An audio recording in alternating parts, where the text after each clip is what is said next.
अस्सलाम वालेकुम, welcome back to my channel. आप सब कैसे हैं? उम्मीद करती हूँ सभी खैरियत से होंगे। आप सबके लिए दुआ गो हूँ। ठीक है जी, आज का व्लॉग जो है वो आपने लास्ट तक लाजमी देखना है, क्योंकि इसमें मैंने ना मैंगो काटने का जो एक तरीका होता है वो बताया है कि मैंगो खाना जो होता है ना वो सबसे मुश्किल काम होता है। जब हम किसी मेहमान के आगे रखते हैं वो कैसे बेचारा खाए वो। उसके अलावा मैंने कुकिंग में जो है ना वो क्या शेयर कर रही हूँ आपसे, वो है जी आलू गोश्त का सालन। और व्लॉग्स को लास्ट तक देखिएगा। और आज साथ ही मैं एक बात करूंगी, बेबी बाजी ड्रामा।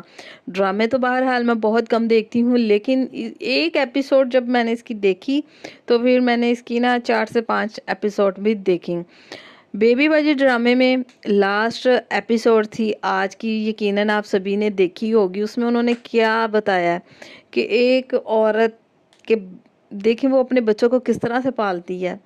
और माँ बाप जो कुछ भी करते हैं वो अपने बच्चों के लिए ही करते हैं, कुछ भी बना ले, वो जायदाद हो या कुछ भी हो। तो उसके 4 बेटे थे और 4 बेटों में से जो था ना, किसी एक ने भी उसे सही से नहीं संभाला था उसको। तो क्या था कि कभी वो किसी बेटे के घर जाती थी, कभी किसी के घर, तो कभी किसी के घर। तो फिर लास्ट पे ये दिखाया गया कि वो, तो लास्ट में उसका एंड जो था ना आज की किस्त में, वो कुछ इसी तरह का था। लेकिन यहाँ पर मैं ये एक मैसेज कह दें, एक पैगाम कह दे देना चाहूँगी कि जितने भी अब का दौर जो है वो नफसा नफसी का आलम है, यानी कि हर किसी को अपनी अपनी ही पड़ी हुई है। ठीक है ना? ठीक है, औलाद भी अपनी जगह, लड़के तो अच्छे होते हैं बेटे, जब आगे से उनको बहुएं अच्छी नहीं मिलती ना तो वो निज़ाम जो होता है ना घर का वो दरहम बरहम हो जाता है।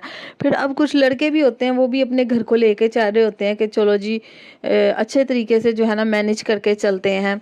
लेकिन मैं एक एडवाइस समझ लें, अगर मेरी यूट्यूब में कोई बात नहीं, 50 से 60 लोग भी देखते हैं, चलो किसी तक तो मेरी बात जो है ना वो जाएगी ना। तो मैं ये कहती हूँ जो माँ बाप होते हैं ना, उन्हें अपनी ज़िंदगी में कभी भी जो है ना, अगर उनका कोई भी घर है, जायदाद है, उसके हिस्से अपनी ज़िंदगी में तो बच्चों को बिल्कुल भी नहीं देने चाहिए। ये एक मेरा एक्सपीरियंस है, क्योंकि जो आपकी चीज़ है ना वो आपकी है। जब आप अपने बेटों और बेटियों में तकसीम कर देते हैं ना, तो उसके बाद क्या होता और बेटियों में तकसीम, मेरे ख्याल से तो अपनी ज़िंदगी में ना वालिदैन को नहीं तकसीम करना चाहिए, क्योंकि जो आपकी चीज़ है वो आपकी है। जब आप तकसीम कर देते हैं अपने बेटों में बेटियों में, जैसे बहू, वो फिर बहुएं कहती हैं ये हमारी चीज़ है, इस पर सिर्फ हमारा हक है। फिर वो जो बूढ़े माँ बाप कहते होते हैं वो कभी किसी के घर ठहरते हैं, कभी किसी के घर ठहरते हैं। जो एक वो कहते हैं ना कि अपना घोंसला होता है, उसमें चिड़िया जैसे मर्जी रह सकती है। ठीक है ना? इसी तरह से एक मिसाल है कि आपका घर चाहे 2 मरले का चाहे मरले का है, तो आप उसके अंदर अगर हैं ना तो बस उसमें आप सेफ़ हैं। बेशक आपको कोई बुलाए ना बुलाए, आपकी कोई भी हो।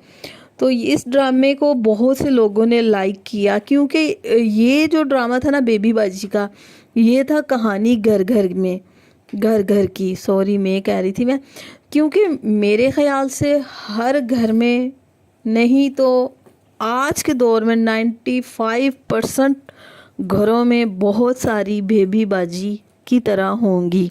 मैं ड्रामे की बात कर रही हूँ, मैं किसी की बात नहीं करी, क्योंकि हो सकता है किसी का नाम हो बेबी तो वो समझे शायद मेरी स्टोरी कोई सुना रहा है, तो ऐसा नहीं है। ARY पे जो ड्रामा लगा है बेबी बाजी, मैं उसका बात कर रही हूँ आपसे। तो हो सकता है उनमें जो एक उन्होंने उसकी जो बहू दिखाई थी, जवेरिया का रोल था, जवेरिया ने मेरे ख्याल से जो उसमें रोल किया है ना वो बहुत ही ज़बरदस्त किया है। उसकी एक्टिंग, उसका सब कुछ बहुत अच्छा था, अंदाज। तो हो सकता है उस तरह की बहुएं भी बहुत से घरों में जो है ना वो होंगी।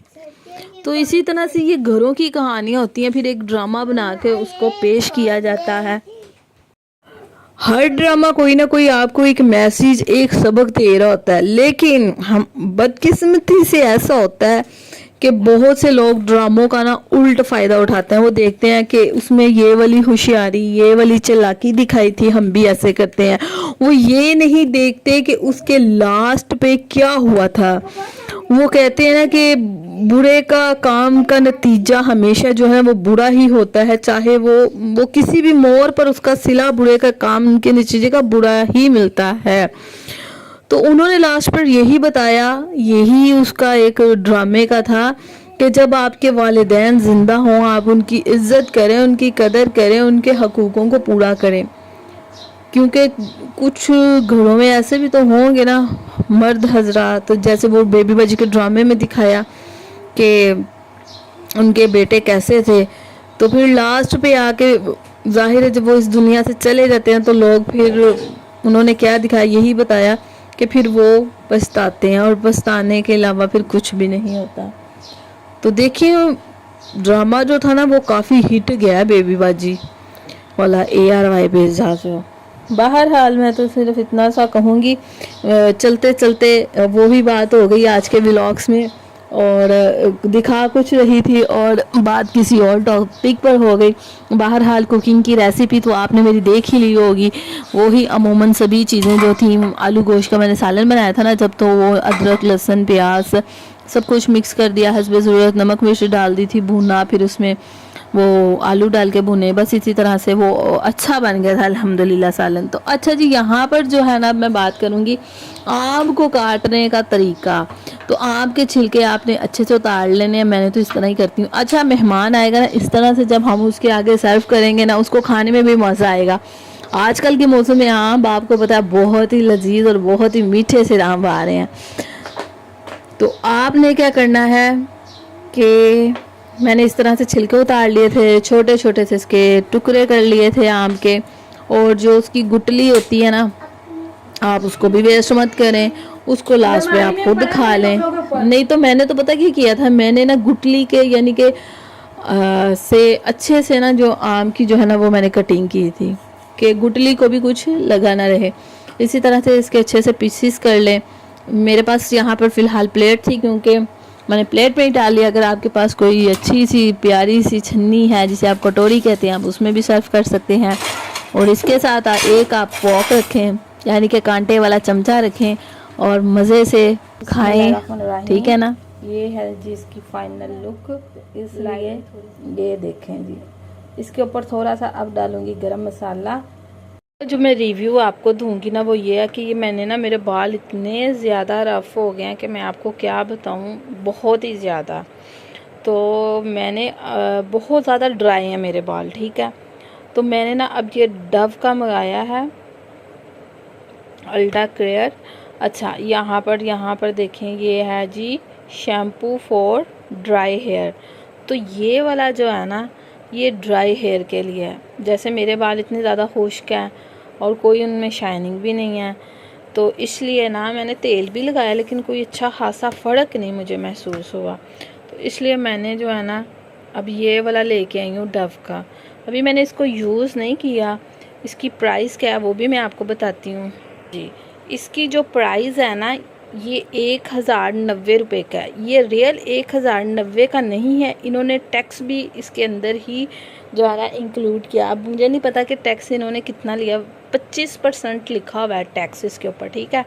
और ये कितने ml का है, ये 355 ml का है ये। तो आज का रिव्यू था मेरा ये। यूज़ इसको करूँगी, उम्मीद है कि इंशाल्लाह जो है ना ड्राई हेयर ठीक हो जाएंगे।